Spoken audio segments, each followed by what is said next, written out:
unicorn, it's Ellie. Kind of doing like a free first video again. I don't have my laptop still, so I can't edit my videos, but it's fine. It's cool. I just want to make sure I get videos out for you guys on time. And today is Wednesday. It's about to be 6, so it won't come out like exactly at 6. It's like 5 o'clock right now, but I'm making sure that I stay on schedule for you guys no matter what. And I really want to talk about this particular topic because it's like, the more people start to get into real estate investing, the more daisy chains there are, the more inexperienced people asking questions that are, to me and many other people, are common sense.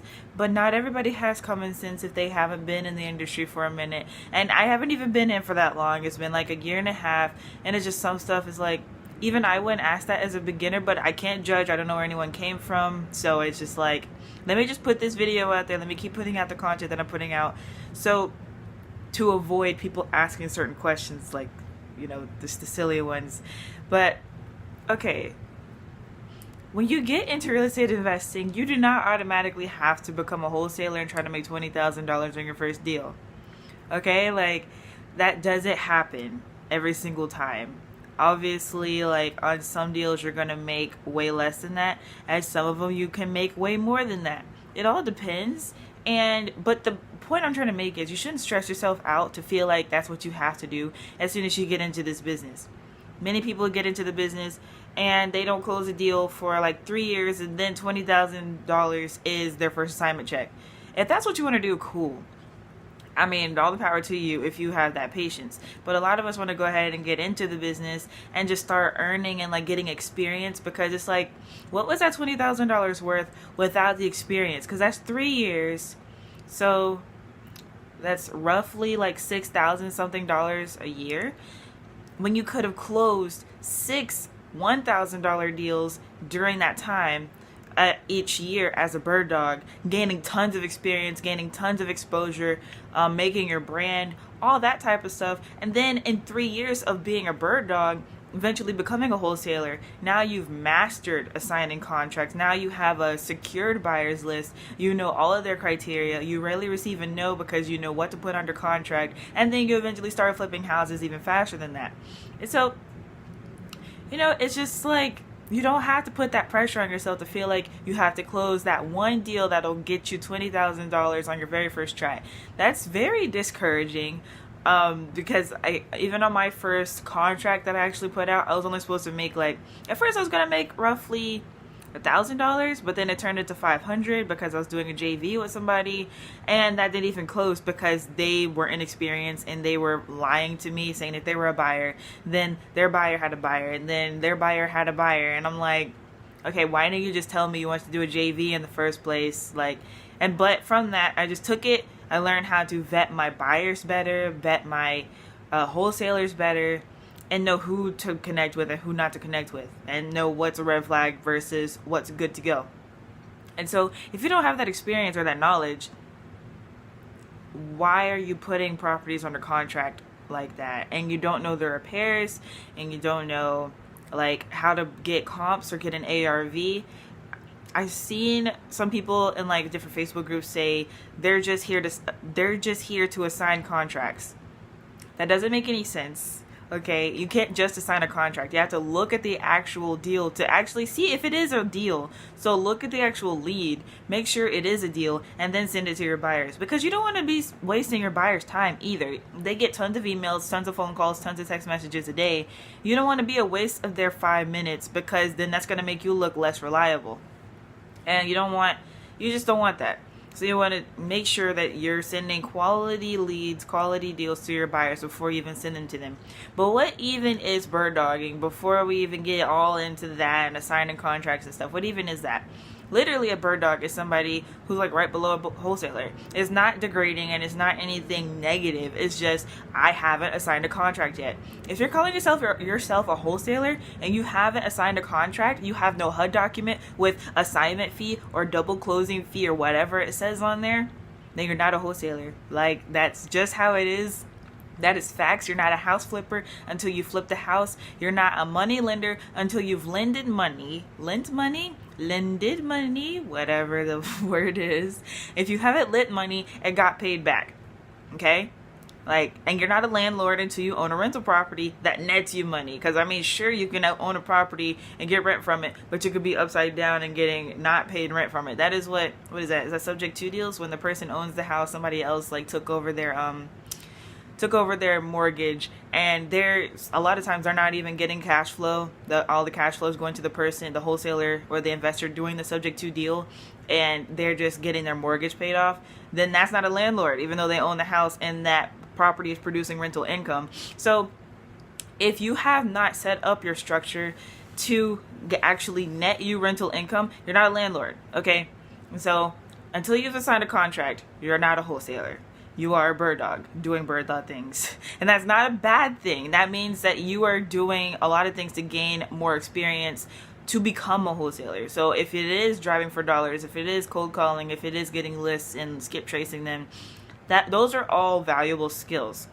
And also like taking pictures of different properties for your investors. So even if you just like start a little side business where it's like, hey, I only charge like $25, I have a little bit of contractor experience or whatever, so I can talk about the different repairs that are needed in the video or whatever. Just like start a little business like that just to earn while you learn. You don't have to sit back and feel like you're too big of a person to work for somebody. Like the apprenticeships are great. Mentorship is great.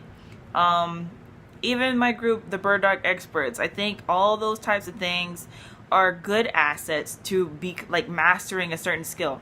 Because when you are getting into real estate investing, it's a lot of little things that play a big part into the whole picture. And if you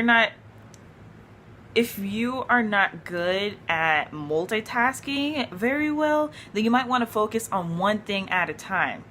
And that's how my units are set up in the Bird Dog Experts. We just finished driving for dollars, and a lot of people don't know like certain things, like looking for overflowing mail in a mailbox.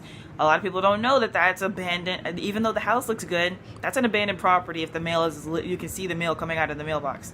And the mail people, they haven't transferred address or said that this house is vacant. They haven't sent a notice to the mailbox yet. And so that's a huge sign, but people miss it because they don't know, and that's not a bad thing. Also, like if you can't afford mentorship, like a lot of people, they charge like $1,500 a month or more for mentorship, and sometimes it's hard to come across somebody who has lower rates than that, and that's fine. You can offer like, look, I can work for free if you mentor me. I can do whatever you need, whether that's going on different runs, doing certain pieces of office work, organizing their files, lead management, whatever the case may be. That's being a bird dog, okay? Because you're getting the experience. You haven't assigned any contracts. You haven't closed any deals yet.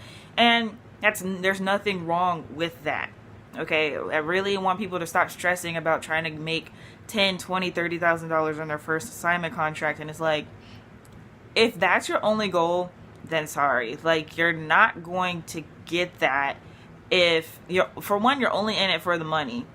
And two, you have such high expectations for yourself just because like all the gurus and stuff are saying that it's possible. It is very much possible. I know people personally who've done it multiple times, who close $100,000 deals on a regular basis. And I'm nowhere saying that you shouldn't strive for that. All I'm saying is don't put the pressure on yourself to let that stop you. Okay, if you're doing all this work, if you're doing all these driving for dollars, and you're doing all this skip tracing, you're meeting all these people at their houses, and it's not looking like you're going to make $20,000, and that's stopping you from going ahead and doing that deal. What? Stupid. Oh my god, I can't edit this. I mean, it kind of is stupid. Like, if you're looking at the deal and it's looking like you can make like $5,000 on it, and you're like, but I want to make $20,000, then you are kind of stupid for that. Like, you're not even doing that much. You're not doing the repairs on the house, okay? You're not doing any of the flipping. You're not the one hiring a realtor to sell the house again, put it on the market, okay? All you're doing is getting in contact with the owner, putting the house under contract, and assigning that contract to an investor. And if you haven't done that, you are not a wholesaler, and you shouldn't like pressure yourself to feel like you need to make $20,000 or $10,000 on your first deal. And so I highly recommend to anybody who's wanting to get into the business to bird dog first, because that is a way to taste what's going on in the real estate world, okay? Like, just taste it first, because a lot of people, they buy courses, they get mentorship, and they're like, I didn't make enough money back, or this stuff doesn't work. And it's like, well, you didn't taste the industry first. You just didn't like real estate. That has nothing to do with the person you got your training from. That has nothing to do with the course you bought. Okay, some people are scam artists out there, but this is not referring to them. This is referring to the fact that you didn't have a passion for real estate in the first place. You didn't have a passion to be helping people in the first place. So it has nothing to do with the course you bought, or the YouTube videos you watched, or the mentorship you got. It has nothing to do with any of that. Just taste the industry first, okay? I mean, that's pretty much all I got to say. I highly recommend bird dogging first. It's free. Like, you can find an investor. You don't have to pay them. If they're charging you for mentorship and you're working for them, then don't do that. Like, that doesn't make any sense. You're already working for free and not getting any profit for however long y'all agree on that. I mean, it depends, too. It depends on what type of deal y'all have set up, because they can't pay you. You can bird dog your leads to them, and you can get paid at closing. My first deal was $1,500. Or you can do pay per lead, which is selling your leads right then and there. I did that for a little bit for $3 a lead. We were making like probably $100 a day. So it's just little things you can do to gain your experience versus trying to assign contract, put house under contract. You don't even know the numbers. Okay, you don't know how to structure a deal. So how valuable can you be to an actual investor or an actual cash buyer, actual, what would you call them if they use hard money? I mean, they're still investors, but they're just not cash investors. But anyway, how valuable can you be to them if you don't know what you're doing? You can be way more valuable not knowing what you're doing and asking for help to do a specific thing. That is bringing a lot of value, because you're helping them by minimizing the work that they have to do in this area, and you're providing a bunch of value in that area for them. Okay, that's a lot more helpful than putting a $300,000 house under contract for $290,000 thinking that you're going to make $10,000 in there. No, that's not how it works. That $10,000 is closing costs. Okay, like, it doesn't make any sense for the investor to go ahead and buy that property from you. And I see it all the time. It's really annoying. I DM a lot of people, and I'm just like, look. Hey, join my group, okay? It's free, and it's for beginners. I can tell you're a beginner. Let's just look at your numbers. Just look at them. No offense, but look at them, okay? If the investor bought your property, they would be over the ARV by the time they're done with it, all right? Like, the numbers don't make any sense. They can't even break even at a 100% ARV. They'd be like at 110, 120 ARV by the time they're done with the property. Doesn't make sense. Oh my gosh. Okay. And so that's just my little rant. It's 2019, you guys. There no more, like, I'm a huge fan of Gary Vee. He really puts things into perspective, practicality, very simple things. No more putting a bunch of pressure on yourself to do something that feels impossible. Because if you feel like it's impossible, then it's gonna be impossible. Just start somewhere. Start small and build up once you are sure on what you're doing. Because there's nothing wrong with wanting to go ahead and throw yourself out there. But throw yourself out there in the right way, and don't gain a bad reputation for yourself. Because that's what happens to a lot of people. They put all these crazy houses under contract at crazy numbers and crazy repair values. Don't ever do repair values if you do not have contracting experience, please. Like, just don't do it. That's a whole nother video. But anyway, like, and then their name gets known for that. Their name gets known for having like super high repairs and then only putting cosmetics in the description. And a lot of investors go to waste their time going out to your property, and it's like way over what you said it was. And so yeah, just start somewhere. Don't pressure yourself into thinking you have to make $20,000 on your first deal, because it is possible. It is possible. But don't pressure yourself into thinking that's the only way you can start and that's the only way you'll be successful in this business, because that's simply not true. Plenty of people have been successful in this business by making, Melvin, he makes like $2,000 on deals sometimes, and he just closed $1 million deal. I think he made like $100K off of that one, and he still makes $2,000 on some deals sometimes, and he's cool with that. dude already makes 6 figures driving trains. And if you don't know who that is, he's in my group, the Bird Dog. No. He's in my group, Bird Dog Real Estate, and he's also in Wholesaling Masterminds group with Hamza Ibrahim. So hey, shout out. I shout them out all the time. Like, I'm just waiting for them to shout me back out. I'm just kidding. They do sometimes. But anyway, like, dude already makes 6 figures, and he takes $2,000 deals.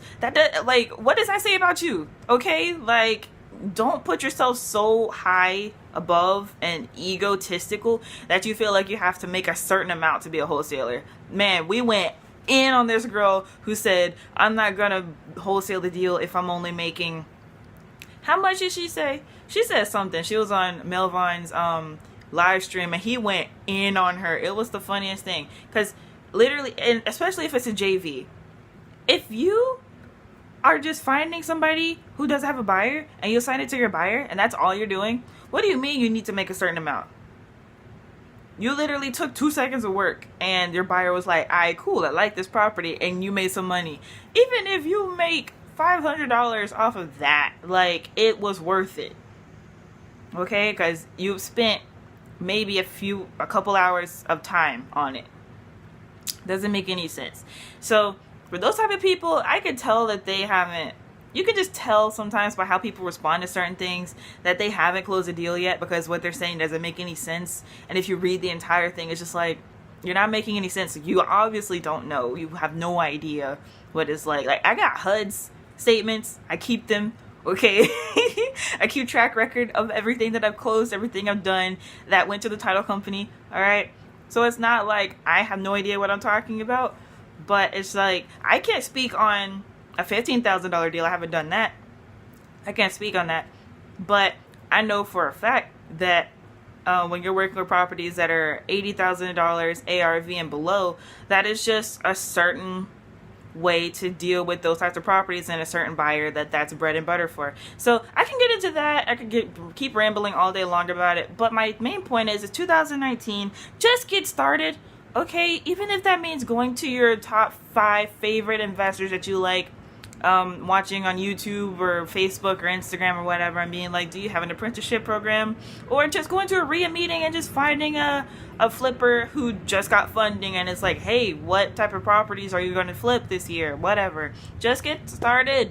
Just get started and stop thinking that you have to make $20,000 on your first deal and letting that prevent you from even doing anything. So 2019, peace out. I'll see you guys for the rest of the year. More quality content coming this year. I do apologize. I don't have my laptop right now, and I just want to make sure I get this video out for you guys on time. And so I'm not going to have the description box or anything filled out or anything. So it's just going to be something that was really on my mind.